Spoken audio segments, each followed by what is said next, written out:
Thank you so much. It is absolutely necessary to come out on the streets, and there are people that say it doesn't work. What's the point? How long are we going to do this for? The fact that we come out on the streets every day, the fact that we come out and say free, free Palestine, the fact that we say Gaza must be free, must have their autonomy, must have the right to their river, to their sea, to their land, airspace, and have their own way of living and not be under military occupation. It is actually getting politicians, it is getting world leaders to start thinking. And if you have a look at the news, if you follow the narratives on Sky and all of those people that have been feeding us all kinds of propaganda, it's slowly starting to change. It's very, very slow, but it's because of the actions that we're doing that it's making a small change. So please, please keep supporting us in whichever way you can, even if it's just sharing a post on your Instagram, on your Facebook, on your Twitter. Raise awareness. Somebody sent a post earlier on. They'd just been to Palestine and they've come back. And they said, I didn't know what to say. I looked at the state of Gaza and I looked at what is going around. I have no words. And they said, what do you want from us? What do you want us in the West and us everywhere else to do for you? And they said, just please keep talking about Palestine. Keep talking about us. Tell people what's happening to us. So this is what today is. It's about talking about Palestine. It's about telling the people around us that we care and we will continue to care. So I'm just going to pass you over to Pete Smith, who's going to have a little conversation with you guys. Thanks, Robbie. I'm going to start really by something that Robbie just said there, because our movement continues to put real pressure actually on the government, on our government.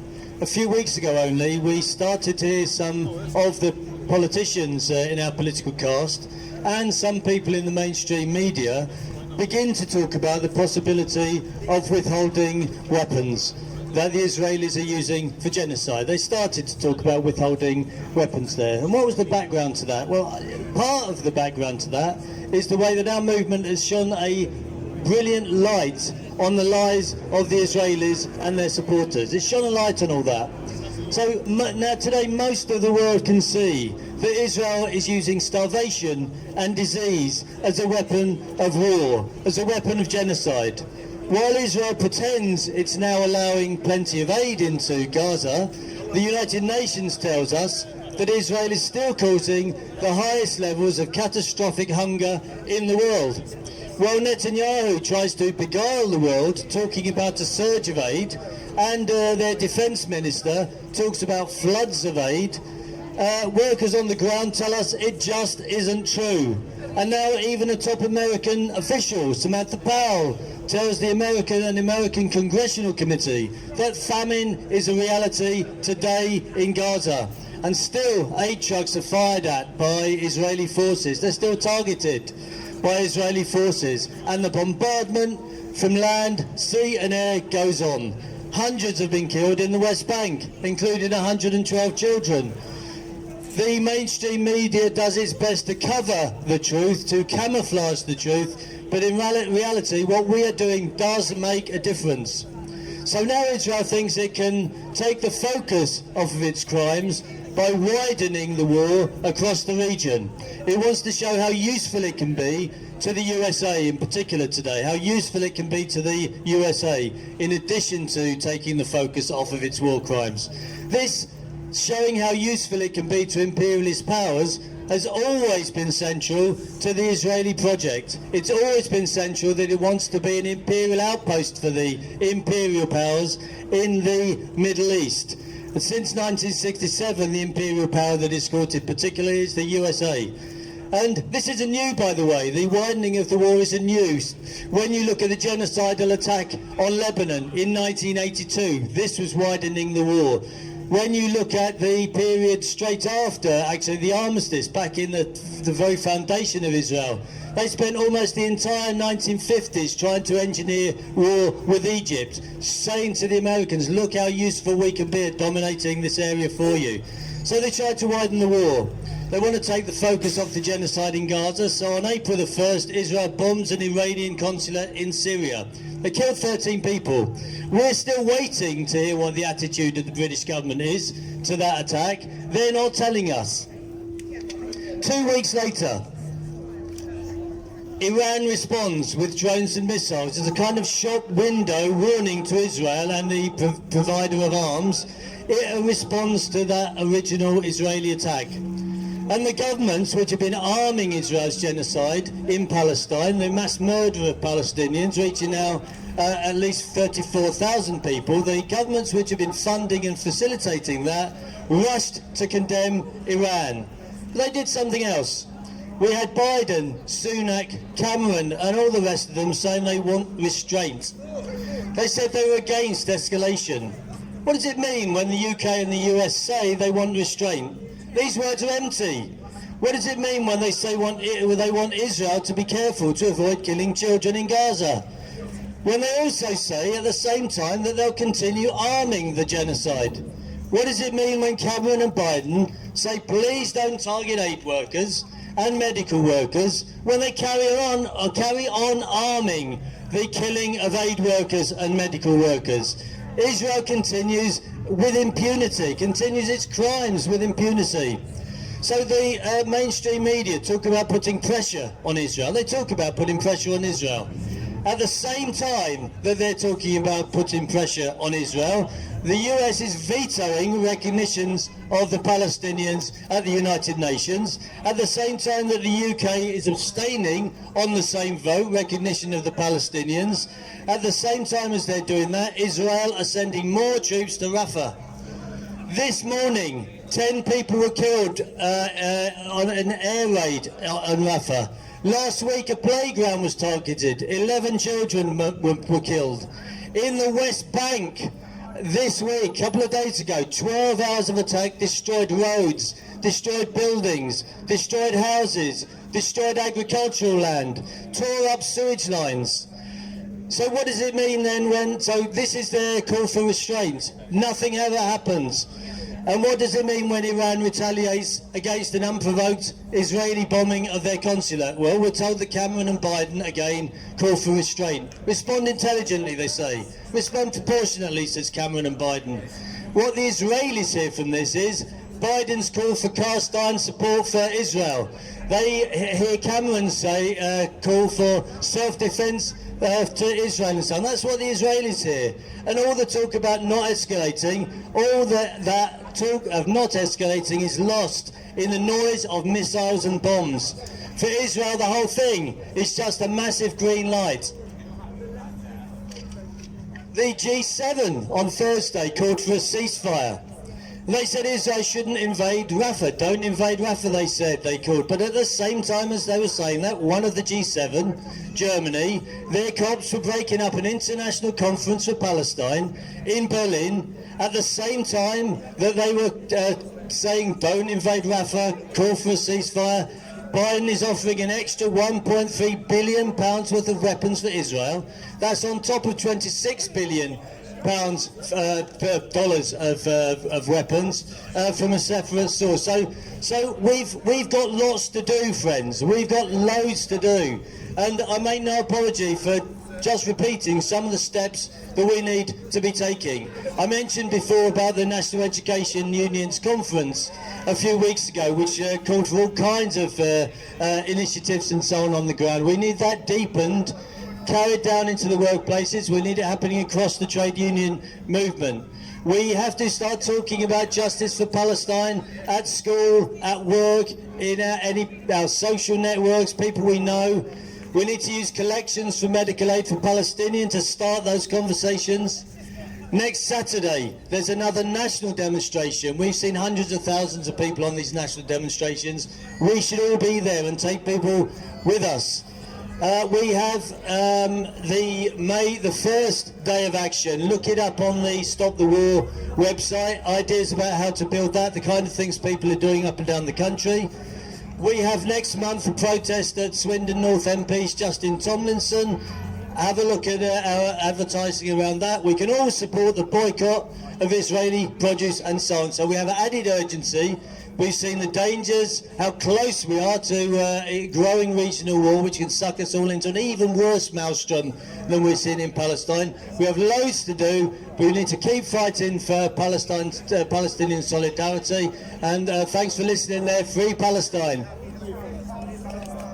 Thank you, Pete. We've now got a poem by a Swindon Palestinian, Michelle. Where are you, Michelle? Yeah. Michelle over there has written a poem for us, and my little girl, Ramesa's going to read it out. Ramesa.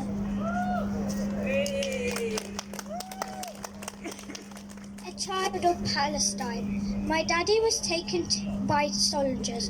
I don't know why. I held Mummy tightly as I watched her cry. She rubbed her belly. There's a baby inside. Please don't let my baby be born tonight. Then the bombs came falling from the sky. I heard Mummy shouting, "Why, oh why?" I tried to reach her, but it happened so quick. There was lots of fire and smoke so thick. Then someone came to help me and Mummy. They took her away as she held her tummy. And when I asked, Are Mummy and baby all right? They said they were going up to heaven tonight. Now I'm just sitting here all alone. I have no mummy, no daddy, no home. I'm now an orphan, a refugee, afraid of what my future will be. Too young to see the things I've seen. I wish it was all just a horrible dream. I've seen more than a child's eyes should see, but this is it. It's reality. I wish I was in another place, so these things I wouldn't have to face. I am a Palestinian child. Seems I don't have a choice. Please someone listen. I do have a voice. I don't know about you guys, but there's definitely a lump in my throat. I wanted a child to read it out so it came to life why we're here today. And I hope it hits home the absolute necessity for us to say, free, free Palestine. I'm now going to hand over to another child to read out another poem. Again, please listen carefully. These guys are really brave to come up here, so give them a round of applause.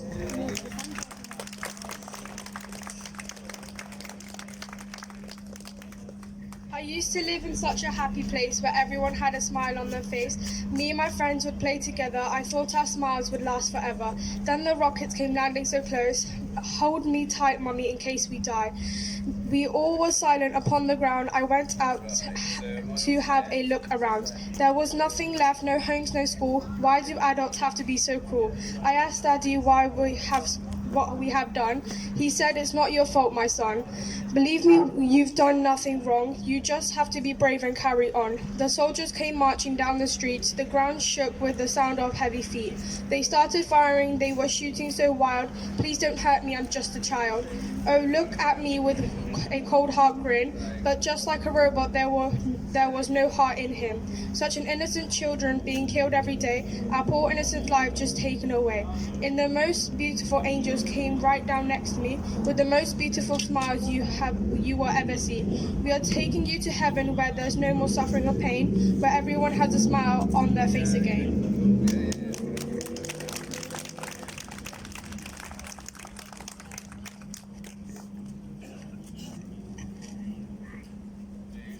And now we're getting onto the stage a Palestinian child, an actual Palestinian child who's going to read out something for you.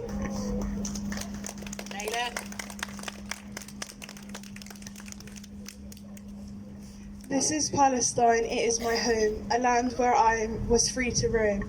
Now under occupation, I am no longer free. It was my land, it belongs to me. You have no right to take my home, to push me out and call it your own. Evil soldiers with hearts so cold, murdering the innocent, young and old. Bombs landing upon us day and night, soldiers blasting us from left to right. Mothers, fathers and children only openly weep. For the loss of their loved ones, it hurts so deep. Poor innocent children who should run free are left alone with no family. No babies, no children, such innocent lives. No families remain, no husband, no wives. The ones that are left just sit in despair, a pain so hard for them to bear. our happy homes are now broken and torn, babies killed before they are born. The happiness that once filled our streets has been crushed to the ground by the soldiers' feet. But deep in our hearts we shall not fear. We know that the day will soon draw near, when God will ease our suffering and pain, and Palestine will be free once again.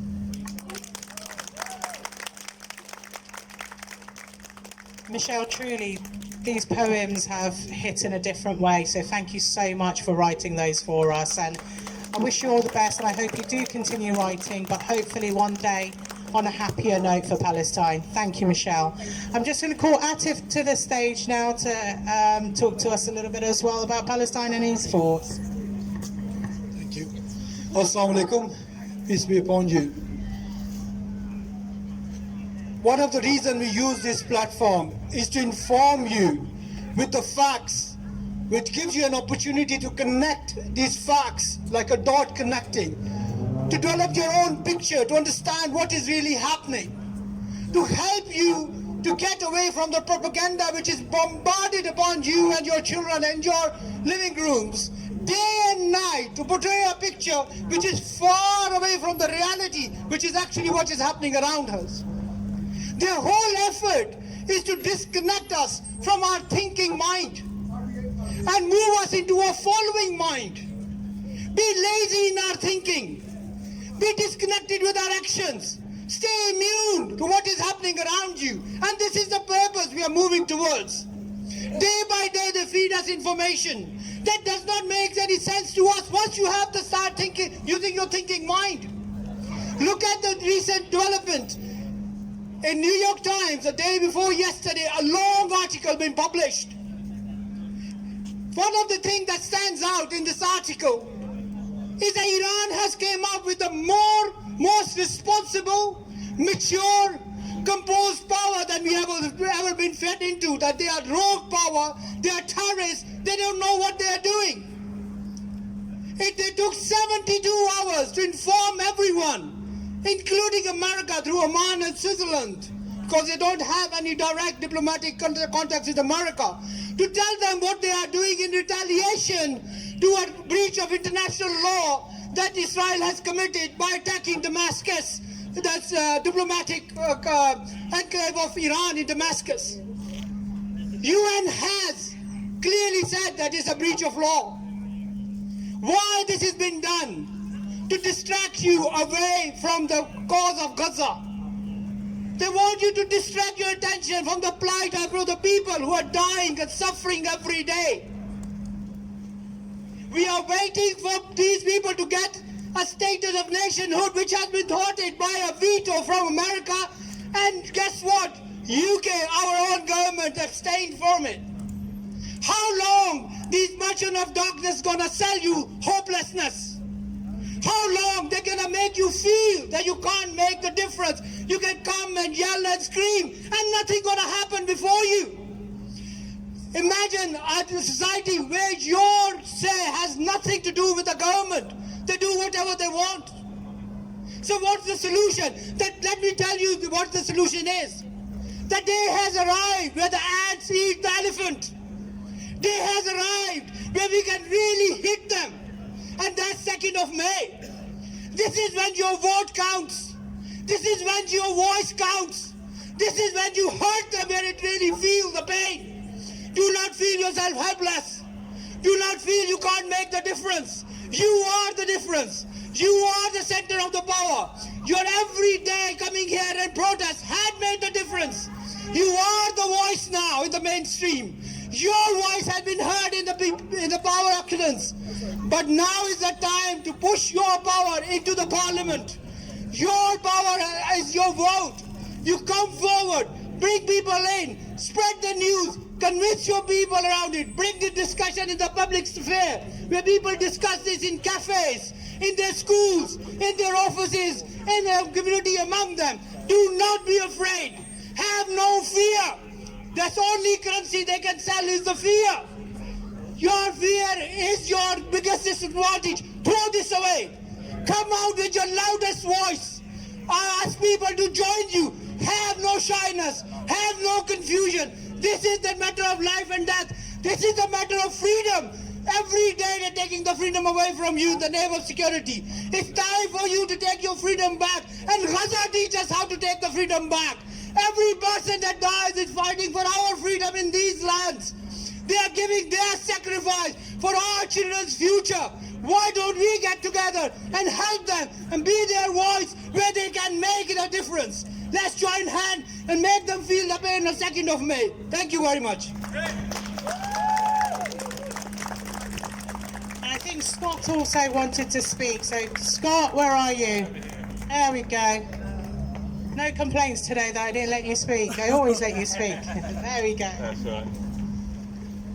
Thank you very much. I'm Scott from Swindon Socialist Party, and I want to echo what Atif just said, that on the 2nd of May we have a really powerful opportunity to send the message to all the establishment parties that we are not willing to tolerate their pro-war, their anti-worker policies that have driven down not just our living conditions here, but of course have led to the deaths of more than 30,000 Palestinians in Gaza. In the last 6 months, hundreds of thousands have stood up against the slaughter of Palestinian workers and children, and the majority of the country has been completely opposed to the onslaught in Gaza. Not since 2003 and the Iraq war has there been such a gulf between the attitudes of the general majority of the population and what's coming out of all the establishment parties. And now Tories and Labour are calling for restraint in the Middle East as the conflict threatens to spiral into a general regional war. But they're not calling for restraint because of any humanitarian reason or because they're any friend of us.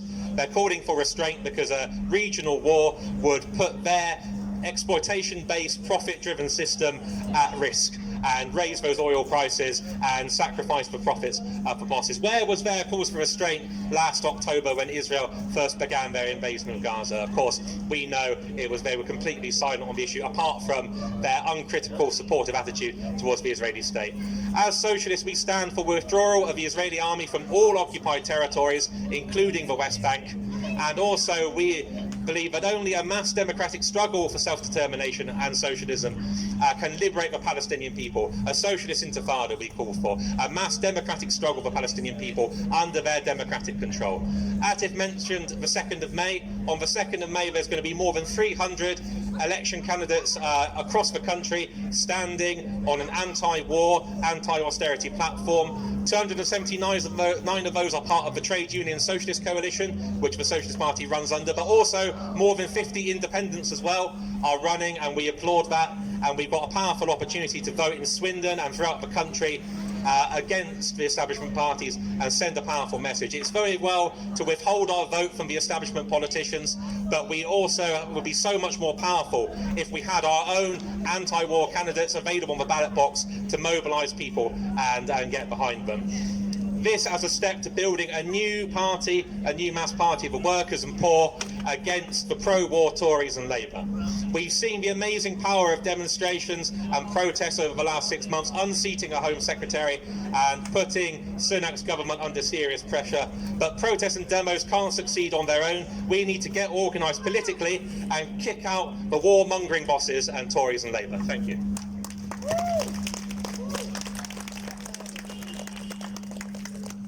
I better get the steps in today. Thank you so much, everyone. We are going to start marching in a moment. Couple of announcements. We've got loads of baklava. Every penny of that baklava sold is going to Medical Aid Palestine. So when we come back, if you'd like some baklava to get the calories up again from all that walking, please come and see us at the back and grab some baklava from us. Also, just to say, there is a market happening today in the town centre. So when we get to the market area, please keep to one side. There may be some agitators around as usual. Please ignore them. We're not here to give them any attention. Just remember, this is about Palestine. All we want to say is please free Palestine. All we want to say is raise awareness and not be fueled and see all the pretense in the media and the propaganda that's saying actually Israel has a right to defend. It's way, way beyond Israel has the right to defend. Iran apparently didn't have the right to defend. So this is why we're talking today, to let you know that this is about Palestine and innocent lives being lost. 33,000 dead, 33,000 killed, sorry I should say, over 11,500 children, some of them as young as newborns. So it's for us, the responsibility is on us to talk about them, and that's all they want from us.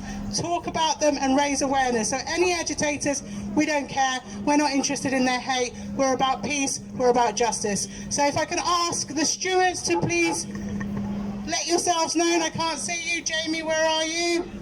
Right, so we've got Jamie, Ed, and Tristan at the front. So if you'd like to go towards the front, please, and we'll start marching. Just follow their leads. Anybody with the orange Viz jackets, yellow jackets will be helping you. Any questions, just give us a shout. Thank you.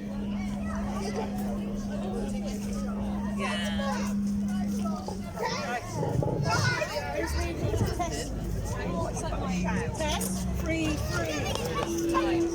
That's one. That works.